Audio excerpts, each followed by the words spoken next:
Radio J. Radio J, le grand entretien. Radio J. Bonjour à tous les auditeurs et bienvenue à tous ceux qui nous rejoignent aujourd'hui sur Radio J pour cette nouvelle émission, le grand entretien. Bonjour Michel Zerbib. Bonjour Rafi Marciano. Alors on va recevoir un invité qui est un militant exemplaire durant des années engagé dans la communauté Michel Zerbib, Jacques Tarnero, bonjour. Bonjour.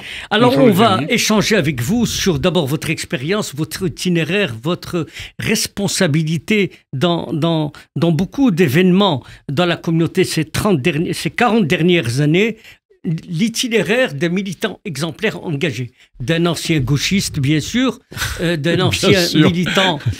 On va rappeler un peu tout ce qu'a été votre itinéraire et aujourd'hui on va essayer de comprendre la politique au Proche-Orient, la place et le rôle des instances internationales. Vous allez nous partager le regard et votre analyse. Michel Zerbib. Absolument. Bonjour Jacques Tarnero. Merci d'être avec nous sur Radio J. Grand entretien. Alors évidemment, on entend votre voix, on reconnaît votre voix depuis plusieurs années. Vous avez été même jadis chroniqueur pendant de longues années sur Radio J. Peut-être en connaître un peu plus, parce que c'est intéressant de savoir un petit peu l'origine. Vous faites partie de ce qu'on appelait le judaïsme d'Algérie. Vous êtes né à Oran. C'était une très belle ville où il y avait une très forte communauté juive. Est-ce que ça a joué beaucoup dans votre formation et aujourd'hui aussi dans votre engagement? Oui, bien sûr, sans aucun doute. Parce que j'ai été adolescent pendant la guerre d'Algérie. Je suis parti d'Algérie en 62, mais après j'y suis retourné parce que mes parents ne sont rentrés qu'en 1967. Ils sont rentrés en France en juin 67. Oui, ce qui était rare pour les Juifs d'Algérie. Oui, c'est vrai. Mais ils sont partis justement parce que c'était dangereux, très dangereux. Mon père a failli être assassiné le 5 juillet 62 à Oran. Il s'en est sorti à une seconde d'intervalle, il était assassiné. C'est une connaissance arabe, algérienne, qui l'a sauvé, qui l'a emmené, qui l'a mis dans sa voiture. Le 5 juillet 62, c'est le grand massacre des Européens à Oran. Voilà, mais Oran était une ville à majorité européenne, la seule ville d'Algérie à majorité européenne, et la majorité, dans cette majorité, était plutôt espagnole. Donc il y avait le charme de la Méditerranée, le charme de la culture espagnole. On parlait autant espagnol qu'on parlait français. Et quand tous ceux qui criaient Algérie française, ils s'appelaient González, Garcia, Fernandez, Bentata, Benchimol, et puis Durand, Dupont, c'était plutôt rare. Donc j'ai un souvenir très vif de la guerre d'Algérie, du 13 mai 58, du grand délire de Gaulle, Je vous ai compris. Comment? Je vous ai compris. Ça, c'était à Alger. Oui. Et alors, avec mes copains, j'avais 14 ans, ou je sais plus, on avait construit une grande croix de Lorraine avec un V et avec des ampoules qui clignotaient pour accueillir le général de Gaulle. Mais quand il est venu à Oran, j'avais tellement crié Algérie française, je sais pas quoi, que j'avais une extinction de voix et la grippe. Et le médecin est venu à la maison. Et mon père a dit, et j'étais très... Je comprenais pas ce qu'il disait avec le médecin, c'est tous des fascistes, les pieds noirs. Parce qu'il avait été témoin de l'antisémitisme pieds noirs sous Vichy à Oran. L'antisémitisme des pieds noirs était une donnée très importante. N'oubliez pas qu'un maire d'Alger, Max Régis, avait été élu sur un programme antisémite. Voilà, tout ça se mélangeait, se télescopait, et je ne comprenais pas que mon père fût hostile à ce grand élan patriotique qui appelait De Gaulle. Alors moi, j'étais très content, je savais que De Gaulle était le sauveur de la patrie, mais voilà, tout ça s'est terminé dans le chaos et le cataclysme, et ça, c'est très vif dans ma mémoire. L'incendie du port d'Oran, l'OAS qui tue tout le monde et les ripostes du FLN, j'ai été témoin adolescent de ce qu'est la guerre civile. Voilà. Alors, Jacques Tarnero arrive en 64 en France. Alors, Vous allez entreprendre, bien sûr, des études. Racontez-nous votre arrivée en France et comment vous passez tout de suite, vous basculez dans l'extrême gauche de l'époque, etc. Ma culture politique, elle était, parce que j'ai été nourri de ça par mes parents, c'était la détestation, la haine, le rejet des antisémites. À la maison, figurez-vous qu'il y avait les minutes du procès Dreyfus qui occupaient tout un plan de mur, tout un pan de mur. J'avais étudié en 3e l'affaire Dreyfus et je découvrais tout ça. Donc j'ai été élevé dans l'antifascisme.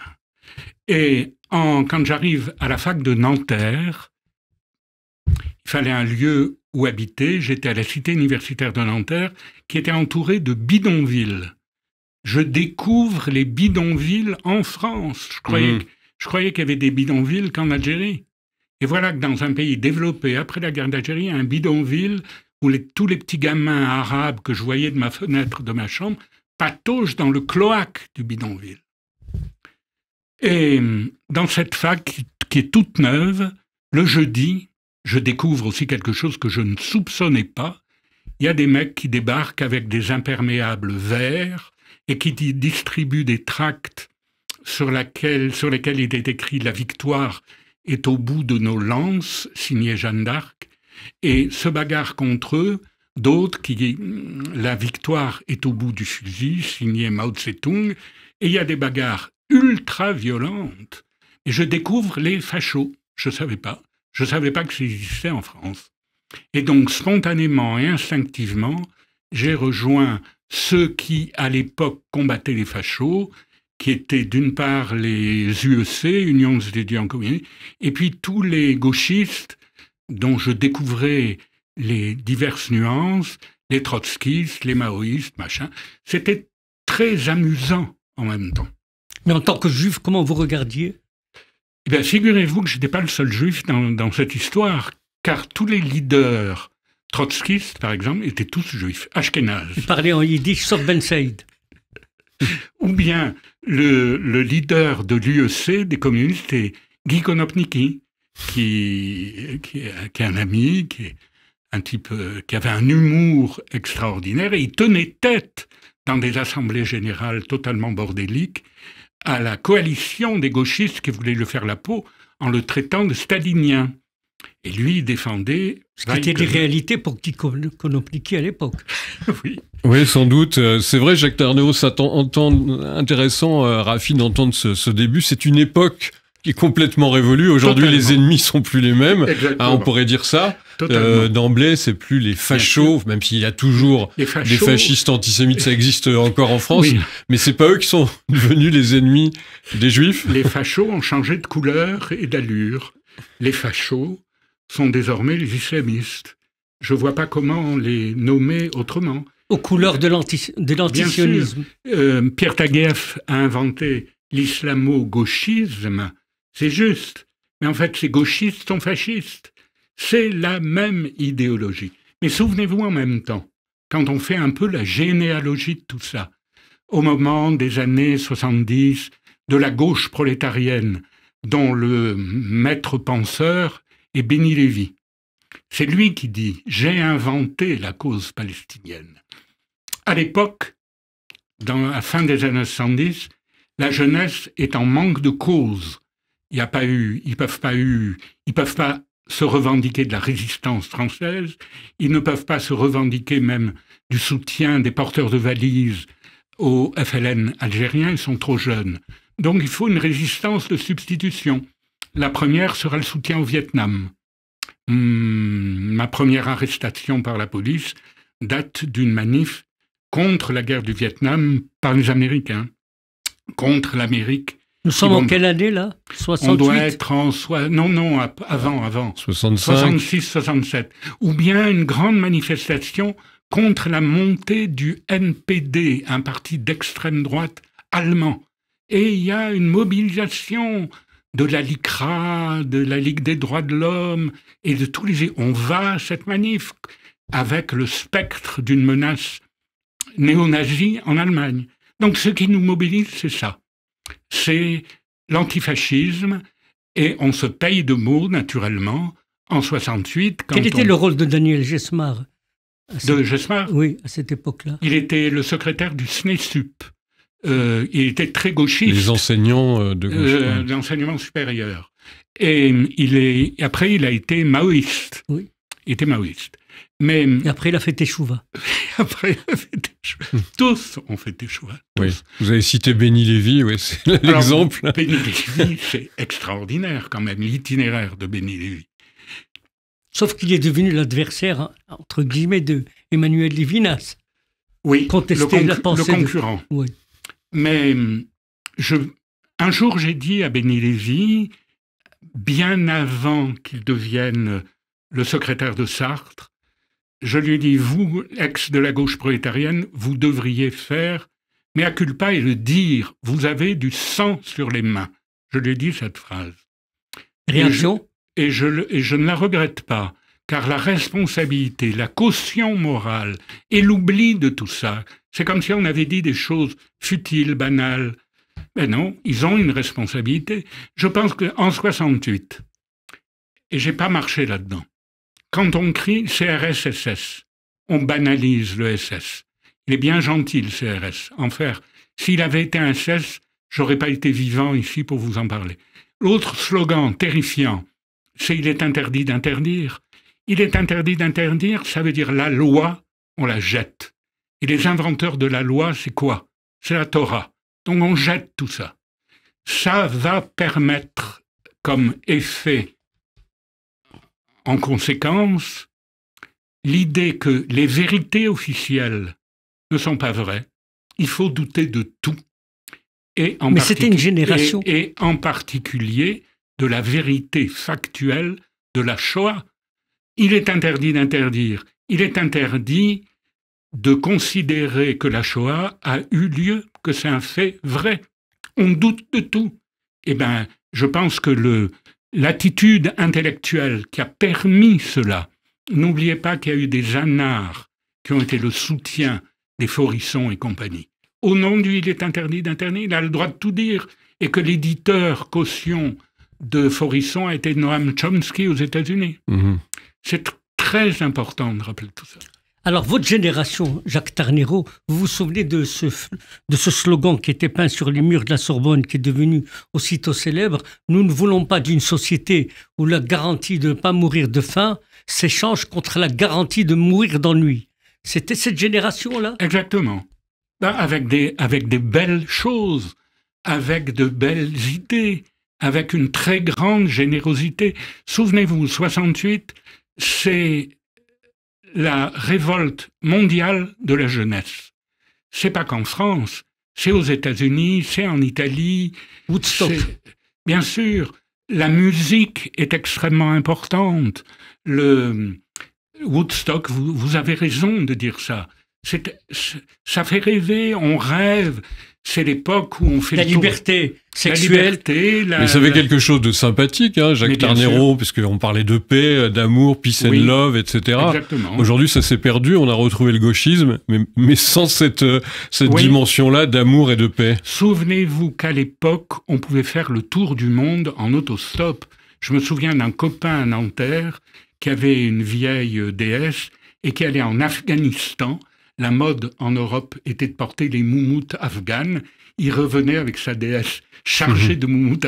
Mais enfin, il faisait tout ça sans crainte, sans problème. On voyageait, on découvrait le monde. Aujourd'hui, on ne fait plus ça. C'est fini. C'est dangereux en plus, aujourd'hui. D'une part parce que c'est dangereux, et d'autre part, l'esprit n'est plus à ça. Il n'y a plus de conviction, plus d'engagement, plus de maturité politique. Il y a des engagements effrayants. Je suis effrayé par la séduction que l'islamisme procure. Je lisais il n'y a pas longtemps dans Le Monde les comptes rendus du procès de Trèbes, je ne sais plus. Trèbes. Et la petite copine du terroriste est convertie s'est convertie à l'islam parce qu'il était aujourd'hui le supplément d'âme. Eh bien, on le cherche vainement. C'est pas l'Internet, la spiritualité qui fait défaut à notre monde moderne, qui la propose? Plus personne. Il y a l'islam par rapport à sa volonté de séduction et de conversion, est militante. Le judaïsme, mais c'est très compliqué. Mais le reste, les églises sont vides. Le supplément d'âme qui est fondateur de la culture occidentale, qui est quand même le judéo-christianisme, il est singulièrement absent. L'Internet ne le comble pas. Quand vous voyez les relations entre les jeunes, il y a eu dans le monde de Dimanche Lundi, vous voyez, je suis un lecteur du Monde, assidu, le taux de suicide dans la jeunesse, qui a, chez les adolescents et post-adolescents, le nous collectif a disparu. Ils sont chacun devant leur écran, de téléphone portable ou d'ordinateur, et c'est une grande solitude. Qu'est-ce qu'offre la société occidentale à cette jeunesse pour la faire rêver? C'est l'islam beaucoup, puisqu'on est dans cette semaine d'information. Rafi, on reçoit donc Jacques Tarnero, et c'est bien de parler avec vous. Vous êtes sociologue aussi de formation. Oui, il y a eu cette information particulière à l'époque. Mais on peut quand même vous intituler comme ça. Oui. Cette semaine, justement, une information qui a fait froid dans le dos. Ça se passe dans une école primaire à Drancy. Avec un maître d'école, on dit aujourd'hui professeur des écoles, de CP, et qui, en fait, enregistrait, lui, de ce qu'on appelle des anachides, des mélopées musulmanes, qui, en grande partie, sont devenues l'apanage et la marque de fabrique de la propagande islamiste, et plus précisément de Daesh. Ça a même déclenché l'arrivée du parquet antiterroriste. Ça veut dire que ça y est, l'école aussi, ça va jusque-là? Ça fait partie des nouveaux enseignements prévus pour les CP. Voilà, c'est vrai qu'on en rit un peu. Alors, on poursuit votre itinéraire. C'est invraisemblable. On poursuit votre itinéraire, Jacques Tarnero. Donc, après la faculté, après le militantisme, nous sommes dans les années 70-80. Je suis parti en Israël volontaire en 67. Pendant la guerre des 6 jours, je suis arrivé le 12 juin, au moment de la fin de la guerre, avec d'ailleurs beaucoup d'autres étudiants gauchistes de Nanterre, qui avaient des noms, Feigenbaum, Amselbaum, je sais pas quoi, et on est tous allés au kibbutz cueillir les melons et désherber. Et donc après, retour d'Israël. Je suis resté 9 mois, je suis rentré en France, j'ai naturellement raté les inscriptions à la fac, et puis après, il y a eu mai 68. Donc on a été embarqué là-dedans. C'était un chemin tout à fait extraordinaire. Mais ceux qui ont fait... Vous aviez connu Daniel Cohn-Bendit à ce moment? Très bien, je connais très bien. Et quelle impression vous en tirez? C'était un type qui était... Nous sommes tous des juifs allemands.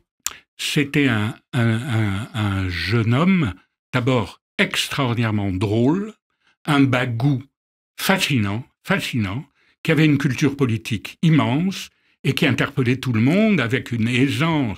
Moi, j'étais admiratif devant ça, extrêmement admiratif. Il était très différent des dogmatiques sérieux maoïstes qui vous citaient du Mao Tse-tung à longueur de page, ou des trotskistes qui étaient... Vous connaissez la belle...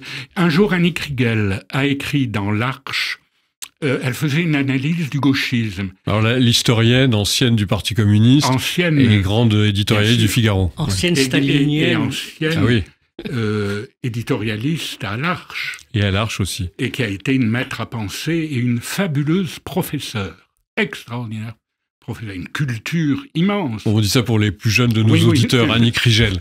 Et elle décrivait chez les gauchistes que les séfarades, qui étaient un peu moins cultivés que les ashkénazes, étaient plutôt maoïstes, parce que les maoïstes étaient ceux qui avaient le moins de concepts, alors que les trotskistes, qui passaient leur temps à découvrir, étaient plutôt les ashkénazes. C'était très rigolo. À l'époque, je ne comprenais pas très bien toutes ces subtilités.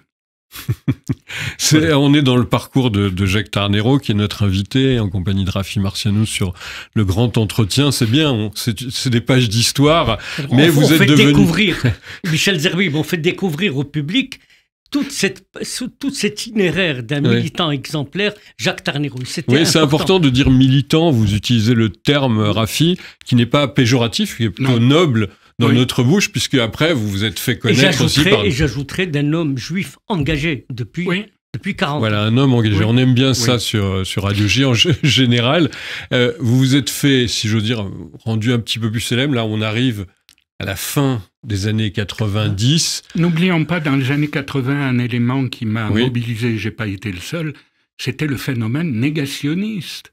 Faurisson, c'est 1980, la déclaration au micro de Yvan Levaille. On tombe par terre. Tout le monde découvre ça. Darquet de Pellepoix, interview dans l'Express. Auschwitz, on a gazé que des poux. Que se passait-il en France? Ça, c'était un combat, c'est vrai, des années 80. Bien sûr. Il y avait Juif d'Urs et il y avait le négationnisme. Et la découverte du négationnisme a été un choc terrible.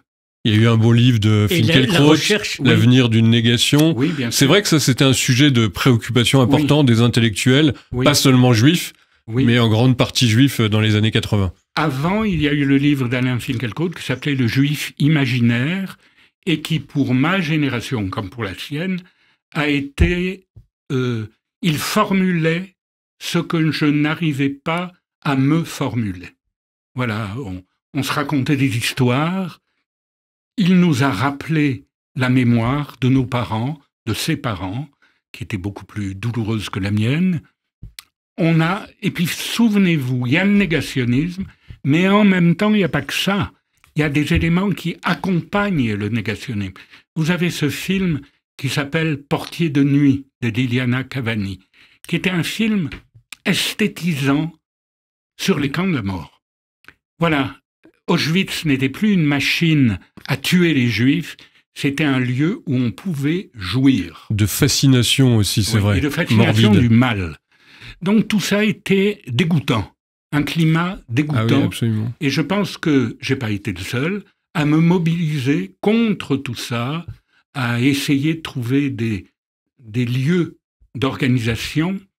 Et Faurisson, le négationnisme, la montée aussi dans les années 80 de ce qu'on a appelé la nouvelle droite, qui, par Figaro Magazine interposé sur papier glacé, était en train de nous refourguer au public une pensée inégalitaire, génétiquement inégalitaire, où des idées de hiérarchie sociale au nom du patrimoine génétique étaient reproposées au public.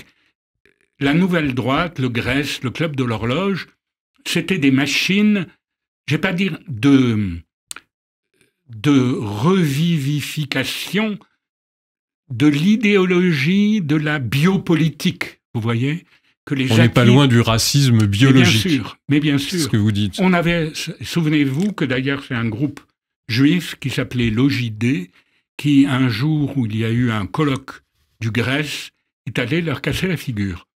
Et ils avaient parfaitement raison de le faire et de le montrer. Sauf que de l'autre côté, ils prenaient la paix des cimetières concernant le Proche-Orient. Voilà. Au milieu de tout ça, vous avez aussi, souvenez-vous, ces époques, Raymond Barre, Premier ministre, quand il y a l'attentat de la rue Copernic. Octobre 80. Octobre 80. Je balise. Octobre 80, et il dit cet attentat qui visait des Juifs et qui a tué des Français innocents. Le lapsus, mais extraordinaire. Révélateur. C'est inouï. Plus tard, quelque temps avant sa mort, Raymond Barre refera d'autres déclarations. Il fera des préfaces de livres de négationnistes que j'ai bien connus. On ne va pas le citer aujourd'hui. Les auditeurs Michel Zerbib vous attendent sur l'affaire Aldoura. On va en parler. Juste une question, puisqu'on est en train de retracer, et vous connaissez parfaitement cette époque, puisque vous avez été des acteurs, et moi aussi, mais même si je suis d'une petite génération au-dessous, c'est quand même l'événement, le film de Lanzmann, Bien sûr. Shoah. Oui. Ça, c'est quelque chose qui a marqué aussi. Bien sûr. Le monde juif et le monde... 1985. Il faut toujours donner les dates. Exactement. Et Shoah, c'est stupéfiant. Parce que moi, je ne connaissais, dans ma culture acquise, d'éléments de connaissances sur la Shoah. J'avais lu Le Dernier des Justes, d'André Schwarzbach. J'avais lu Treblinka, de Jean-François Steiner. C'est deux livres. Et puis Nuit et brouillard, j'imagine, d'Alain Resnais. Oui, j'ai vu le film, mais où le mot juif n'est pas prononcé. Et La Nuit d'Elie Wiesel. Bien sûr, et La Nuit d'Elie Wiesel. Mais La Nuit d'Elie Wiesel paraît quand... le grand choc, ça a été le prix Goncourt 1959, qui était le dernier des justes. Oui. Là, on pourrait dire à nos auditeurs de lire ce livre, parce que on en parle beaucoup moins, mais c'est un très beau livre. Et c'est un très beau livre, et n'oubliez pas qu'André Schwarzbart va après s'imprégner via son épouse, Simone Schwarzbart, de la mémoire de l'esclavage.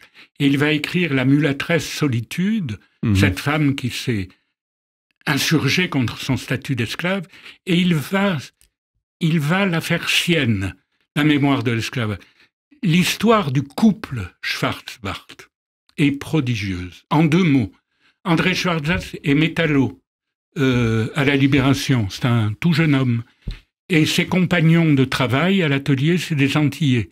Et comme il est intelligent, il apprend créole, la langue créole. Il le parle.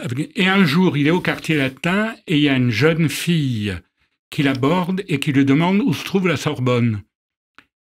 Et il lui répond, il lui dit où est la Sorbonne, mais il lui dit « Tu es de tel endroit en Guadeloupe ». Elle demande comment est-il possible que vous connaissiez et que vous parliez le créole. Ils se rencontrent, ils prennent un café jusqu'à minuit, c'est l'après-midi. Et quand elle rentre chez elle, elle raconte ça dans, je ne sais plus où, Simone Schwarzbart. Elle dit à sa mère, « J'ai rencontré un homme étrange, il est juif, mais je me sens extraordinairement proche de lui. » C'est une histoire d'amour bouleversante, bouleversante. Fermez la parenthèse. Fermez la parenthèse. On reste dans l'évocation de ces années qui ont forgé aussi votre esprit militant, combattant, mais toujours par l'esprit. Hein. C'était pas seulement des actions politiques violentes ou pas, c'est plutôt par l'esprit. On arrive alors à cette époque... Pour compléter ce que dit Michel Zerbib, à quel moment votre identité juive a pris le pas sur toutes vos actions et comment? Oui. Je viens d'une famille laïque et à Oran on fêtait Kippour et Pessah, c'est tout. Mais ma culture, je n'ai pas de culture traditionnelle. Voilà, je sais. Non, donc, mais votre militantisme, c'était aussi en tant que juif. Mais c'est évident. Mais parce qu'à un moment, le champ du militantisme s'est rétréci. On était antifascistes, et puis après on nous a acculés à n'être que des militants juifs. Parce qu'il n'y avait pas beaucoup d'autres choix. Vu que quand vous tourniez vers la gauche, c'était le gauchisme haineux et anti-sioniste, la haine d'Israël. Souvenez-vous, vous parliez de 1980, c'est Forisson, mais 1982, c'est la guerre du Liban. Et souvenez-vous de ce titre de témoignage chrétien, les Palestiniens dans Beyrouth comme les Juifs dans le ghetto de Varsovie. C'est invraisemblable. Donc, on n'est plus que, on se défend et on défend Israël. On défend Israël parce qu'Israël est devenu, souvenez-vous, 1975, la motion de l'ONU, sionisme égale racisme, elle ne sera abrogée qu'en 1991. Et au moment des accords de Madrid. Oui. Ça a mis du temps, sionisme, et d'ailleurs c'est resté dans les esprits, on en parlera sans doute tout à l'heure. Je veux arriver, parce que je réponds à la question de Rafi, réponse. Comment je me suis retrouvé militant juif? Parce que j'ai plutôt l'âme militante, et que c'était la dernière... Je me sentais, en tant que juif, mis en accusation, et de la part de qui? Marceline Loridan avait fait un papier dans Le Monde où elle disait « Et la gauche, mon camp d'origine, où est-elle » C'était au moment de la flottille turque pour la paix.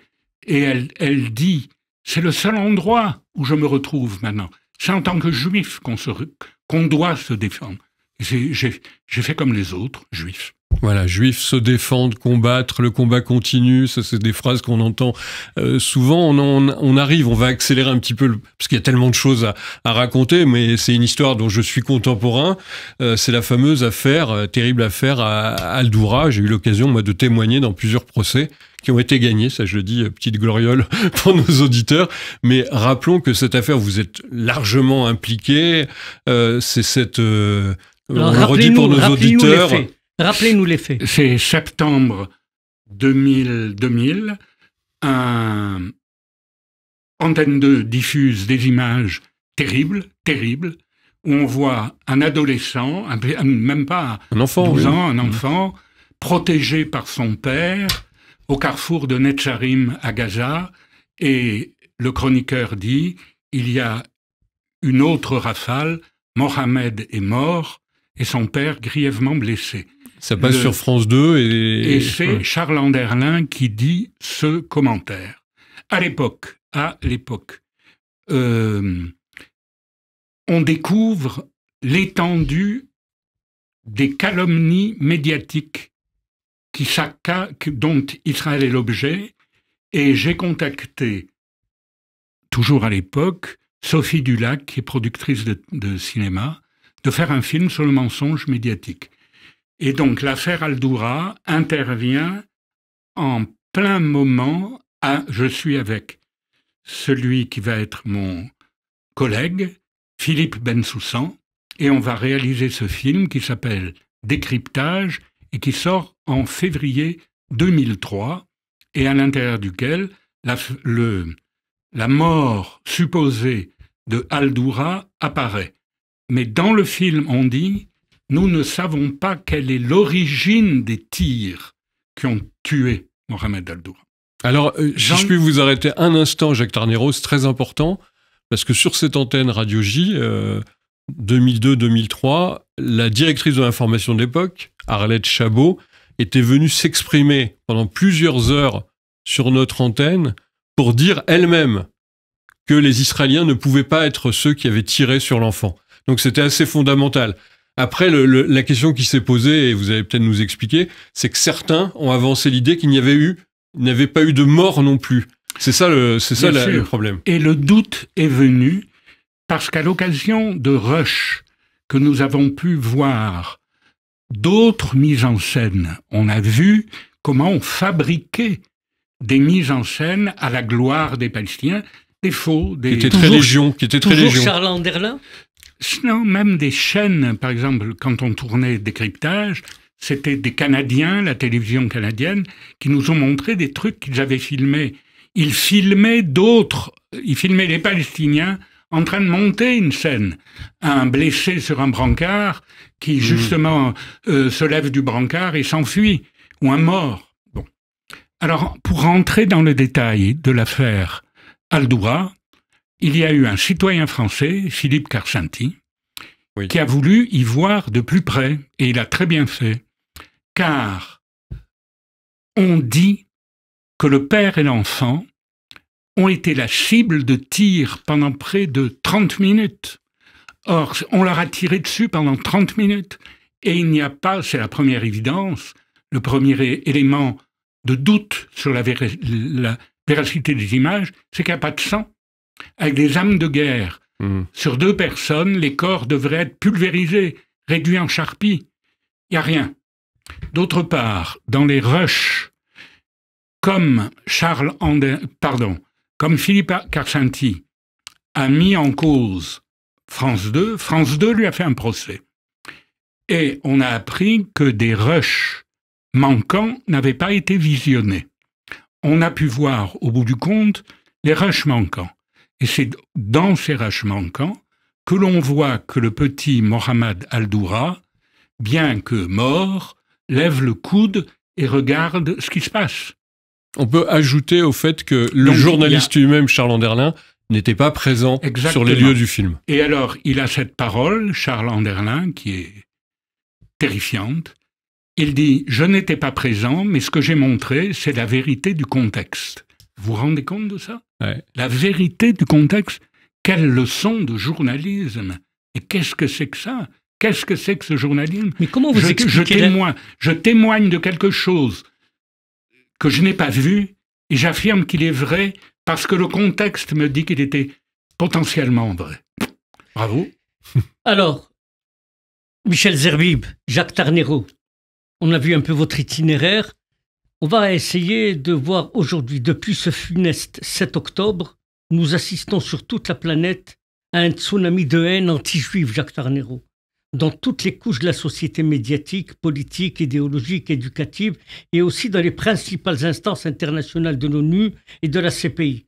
On assiste, Jacques Tarnero, à la délégitimation d'Israël qui se poursuit, la désinformation pénètre de nombreuses chaînes de télévision et une certaine presse écrite. Mais nous assistons aussi, chose étonnante aujourd'hui, dans une certaine presse chrétienne, à une dérive morale.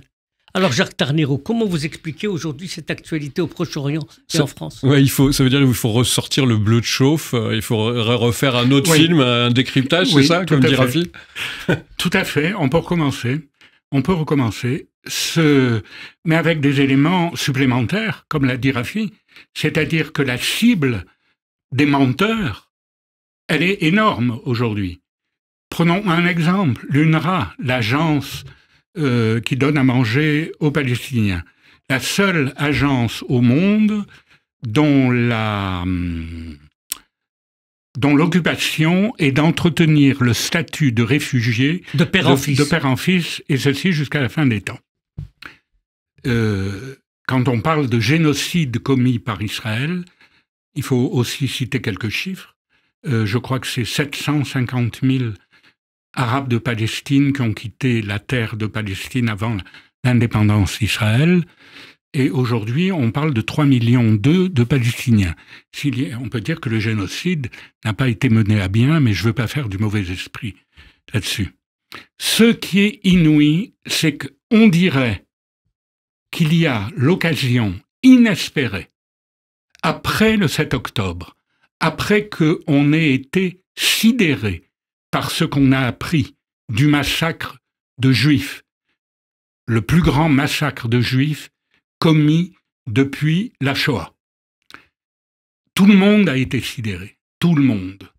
Même Madame Mathilde Panot ne trouvait pas les mots pour dire son émotion. Mais elle a refusé de dire que le Hamas était un mouvement terroriste comme son patron Mélenchon. C'est la grande référence politique aujourd'hui. Exactement. Alors aujourd'hui, vous avez... J'ai pas d'autre élément d'explication qu'un espèce de lâche soulagement dans l'opinion, dont le premier élément a été 1982, les Palestiniens dans Beyrouth comme les Juifs dans le ghetto de Varsovie, de faire des Palestiniens les figures christiques et de faire des Israéliens les nouveaux nazis. Mais citez tout à l'heure... Quelle aubaine ces Juifs qui ont culpabilisé l'Occident, qui ont culpabilisé le pape Pie XII, pour répondre à la seconde partie de votre question, qui ont attaqué, qui ont protesté quand on voulait installer un Carmel à Auschwitz. Voilà, ces Juifs qui en ont fait trop, et bien voilà, ils se comportent comme nous avons été des salauds, et bien nous aussi. Vous êtes des salauds. C'est la prédiction de Vladimir Jankélévitch. Exactement. De quelle manière être anti-juif avec la caution du progressisme? C'est dans les entretiens de Jankélévitch avec Béatrice Berlowitz, quelque part dans l'inachevé. Cette bénédiction, on peut être progressistement anti-juif. Voilà la performance des temps modernes. Mais comment vous expliquez cette dérive morale d'un journal comme Le Monde ou Libération, qui, vous m'avez cité il y a 10 jours, avait mis 4 photos en première page, les figures du massacre. On pensait que c'était le 7 octobre. En réalité, comment vous expliquez cette dérive, cette obsession de haine à l'égard d'Israël de la part d'un journal considéré comme un journal sérieux? C'est le journal de référence. Moi, j'ai envie de dire que c'est le journal de révérence au Hamas aujourd'hui. En tout cas, il y a 3 personnes. Vous vous rendez compte que Le correspondant ? Le correspondant... Je vous voyais venir. Les correspondants, Clotilde Mravko et Louis Humbert, sont correspondants comme moi je suis scaphandrier. C'est des militants. C'est des militants... Comme Benjamin Barth, le rédacteur en chef. Benjamin Barth, qui est le chef adjoint du service étranger marié du monde, palestinienne, marié à une militante palestinienne qui s'est réjouie de l'acte de résistance du 7 octobre. Il est dans un conflit d'intérêts absolu et je crois que la rédaction en chef, les propriétaires du Monde ou les patrons du Monde devraient se poser la question de son statut dans cette rédaction. Conflit d'intérêts ? Conflit d'intérêts. Conflit d'intérêts. Alors, je ne sais pas si ça tombe sous le coup d'une incrimination d'ordre juridique en disant il y a conflit d'intérêts, vous devez faire le ménage. Je ne sais pas. Je crois que ça relève plutôt du code déontologique, de l'éthique journalistique. Comment peut-on être le chef du service étranger adjoint et être accoquiné à ce point avec l'une des deux parties du sujet qu'il traite? C'est pas possible. Alors, il y a de tout au monde. Hein. Je sais qu'il y a des conflits intérieurs. Alain Frachon n'est pas de la même eau, bien qu'il n'ait pas de sympathie féroce par rapport à Israël. Mais tout de même, là, c'est trop. C'est trop. Alors, est-ce que plus c'est gros, plus ça marche, ou ça marche plus comme avant? Ça marche plus tout à fait comme avant. Ça marche plus tout à fait comme avant. Regardez, je prends le livre de William Goldnadel qui vient de sortir, Ma guerre, non, je sais plus. Journal de guerre. Ouais. Journal de guerre, et qui est dans un palmarès de vente remarquable. Je l'ai lu, je trouve que c'est un magnifique livre. Il a dit qu'il s'était réconcilié avec ses anciens copains gauchistes. Parce que figurez-vous que je crois que beaucoup de gens de gauche... Il s'est réconcilié avec vous? Mais j'ai jamais été fâché avec lui. C'est pas ce qu'il dit. C'est pas ce qu'il dit. Je pense pas qu'il me... C'est une plaisanterie de Raffi. Pour détendre l'atmosphère. Je pense que beaucoup de gens, le 7 octobre a été un coup sur la tête terrible. Parce que... Comment vous définissez justement Jacques Tarnero? J'ai entendu même des juifs assumés comme tels qui s'intéressent à la Shoah dire « Ah, vous ne pouvez pas utiliser ce mot de pogrom ou même de Shoah pour ce qui s'est passé le 7 octobre ». Je l'ai entendu sur ces ondes même, par exemple, d'un journaliste éminent comme Claude Askolovitch qui disait « Ah, c'est une insulte à la Shoah de dire que c'est un pogrom ». Claude Askolovitch veut être bien vu de France Inter. Enfin, c'est en passant. Un petit tacle en passant. Je pense qu'il est trop bien pensant, ce jeune homme. Le 7 octobre, c'est quoi pour vous? Le 7 octobre, c'est en tout point, dans une version arabe, un pogrom. C'est tout.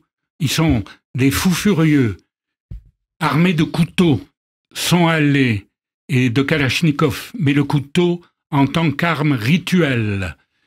Éventrer, égorger, tuer des bébés, les couper en rondelles, c'est un pogrom. C'est ce qui se faisait du temps des pogroms en Russie et en Pologne.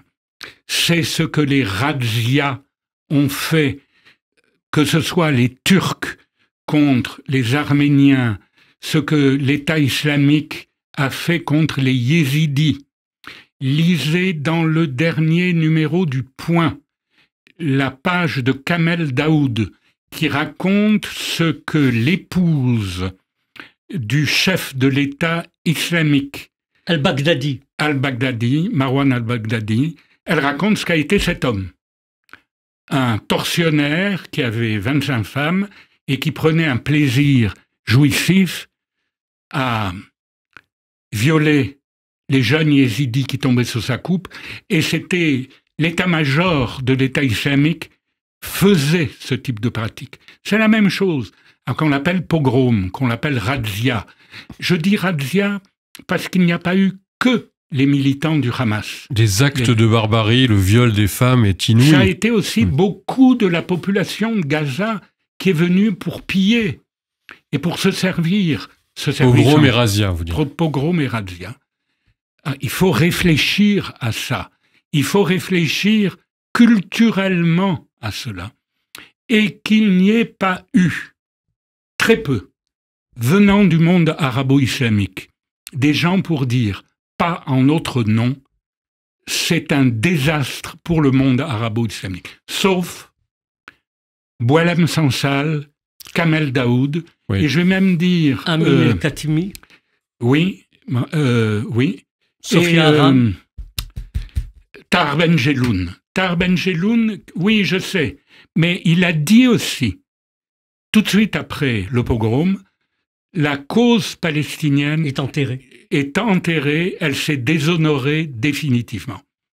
Je reconnais à Tahar Ben Jelloun le droit d'être pro-palestinien, tout ce que vous voulez. Mais il a dit cette parole, et elle est importante. C'est juste. Ça veut dire qu'il y a tout de même, de la part d'intellectuels arabes, considéré que ce qui a été commis le 7 octobre est une rupture dans l'idée d'humanité, qu'on appartient à la même humanité, et que ceux qui ont fait le 7 octobre ont scindé dans l'humanité. On dit de la Shoah, ça a été une rupture anthropologique.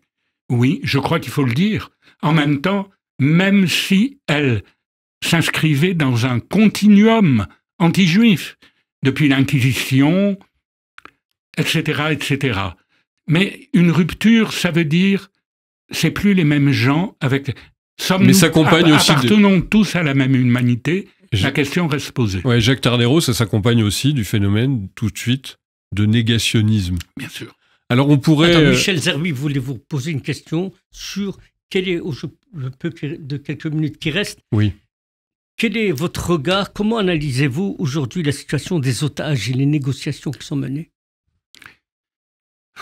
C'est terrifiant, horrible, et le hasard fait que un ami a eu ses cousines qui ont été kidnappées, mais qui ont été libérées.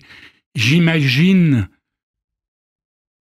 la détresse absolue de ceux qui ont encore des parents ou des amis qui sont otages. Vous pensez que le gouvernement israélien pouvait faire plus? Je pense, mais je suis pas israélien et je ne vis pas là-bas et je ne suis pas confronté à tout ça. Je pense que la première des tâches d'Israël, c'est la récupération des otages. Tout le reste vient après. Tuer tous les autres du Hamas, ils peuvent le faire plus tard. L'urgence, c'est la récupération des otages. Personne ne peut vivre... À n'importe quel prix. Je sais pas répondre à ça. Je pense qu'il faut récupérer les otages. Il faudrait faire une trêve, si cette trêve permet de récupérer les otages. Ouais, c'est Jacques Tarnero qu'on entend. Je vais poser la dernière question, la question qui tue que voulait poser Rafi Marciano. On a parlé de dans votre passé, de vos origines, etc., le combat contre l'extrême droite, les fachos, comme on disait à l'époque, maintenant contre les islamo-fascistes, les islamo-gauchistes. La question va être très simple, mais très dure peut-être à répondre. Deuxième tour de l'élection présidentielle, Rassemblement national contre France insoumise. Vous votez pour qui? Je ne voterai sûrement pas France insoumise, et peut-être que je voterai pas du tout. Voilà. Je m'abstiendrai. C'est une réponse de Normand, juif, si j'ose dire. Vous n'êtes pas un bon républicain. Non, je suis pas un bon républicain. Mais entre la peste et le choléra, mais il y en a un des deux qui est plus la peste. Et à mon sens, pour moi, ce qui menace le plus la France aujourd'hui, c'est France insoumise. Voilà. J'ai été le plus proche de... Je voulais rappeler quelque chose. Dans un compagnon de route, si j'ose dire, le plus fidèle qu'il soit, c'est Pierre-André Taguieff, que j'ai connu à Nanterre, qui était étudiant à Nanterre en philo, et qui était pianiste de jazz, et dont la compagne était Talila. Voilà des itinéraires tellement proches et tellement parallèles, et je pense que c'est un homme non juif à qui les juifs doivent beaucoup. Absolument. Et je ne veux pas cacher, parce que ça se sait maintenant, que Jean-Luc Mélenchon était mon copain de classe à l'école primaire. Donc, était le copain de classe de... Oui. Les aveux de Rafi. Donc ça se sait. Ça se sait. Non, mais je veux dire qu'aujourd'hui, le regard que vous avez sur Israël, sur les otages, sur la situation des Juifs en France, est-ce que ça vous donne l'envie de militer encore plus, de vous Bien engager sûr. plus? De militer, et si ça devient, je sais pas, à l'âge que j'ai, justement me dire, je vais faire mon alia et je vais aller en Israël. Devenir israélien, je pense que c'est quelque chose que je veux faire. Y aller, je sais pas, j'en sais rien, mais c'est ma colonne vertébrale. C'est évident que c'est là ma colonne vertébrale. Mais comme l'avait dit Manuel Valls, si les Juifs quittent la France n'est plus la France. Et je pense qu'il faut... Ça, c'est du romantisme politique. Eh oui, mais... Parce que dans la réalité, qu'est-ce que Manuel Valls a réalisé pour les Juifs et Israël? Il a sa parole. Sa parole, non, déjà c'est un homme admirable. Mais je veux dire, aujourd'hui, il y a beaucoup de phrases aujourd'hui sur les Juifs très sympathiques, etc., mais qui n'ont aucune prise sur le terrain. Le terrain, il y a deux terrains. Il y a le terrain des leaders, de la classe politique, des élites journalistiques et intellectuelles, et puis il y a le bon peuple de France.